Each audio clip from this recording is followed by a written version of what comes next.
Easy কুকিংয়ে আজকে আপনাদের সাথে মজার এবং হেলদি একটা রেসিপি শেয়ার করছি। আমি এখানে মাছ রান্না করব।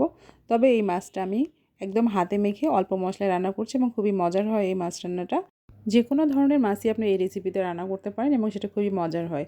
আমি মাছগুলোকে খুব ভালোভাবে ধুয়ে পানি ঝরিয়ে নিয়েছি। এর সাথে টমেটো দিয়েছি দুটো, পেঁয়াজ কুচি, সামান্য পরিমাণ কাঁচামরিচ কুচি, রসুন বাটা 1 চা চামচ, আদা বাটা 1/2 চা চামচ, লবণ স্বাদ মতো, জিরে বাটা 1/2 চা চামচ পরিমাণ, শুকনা মরিচ গুঁড়ো 1/2 চা চামচ পরিমাণ এবং হলুদ গুঁড়ো 1/2 চা চামচ পরিমাণ দিয়ে নিয়েছি। এর মধ্যে ধনে গুঁড়ো দিয়ে নিয়েছি 1/2 চা চামচ পরিমাণ।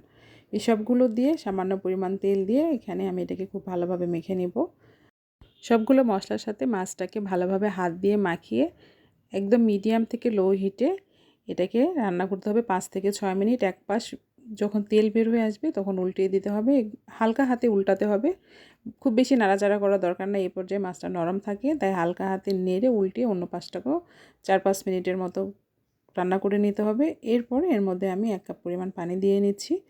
মাছের পানিটা কমে ঝোল যখন গাঢ় হয়ে আসবে তখন কাঁচামরিচ, সামান্য পরিমাণ গরম মশলা গুঁড়ো দিয়ে এটাকে নামিয়ে পরিবেশন করব। এভাবে মাছ রান্না করে দেখবেন, মাশাআল্লাহ অনেক ভালো লাগবে। আর আমার এই চ্যানেলের যত রেসিপি আছে সবগুলো আমি সহজভাবে দেখানোর চেষ্টা করছি। আশা করছি আমার এই মাছের রেসিপিটা আপনাদের ভালো লেগেছে। আমার চ্যানেলের সাথেই থাকবেন। ধন্যবাদ সবাইকে। আল্লাহ হাফেজ।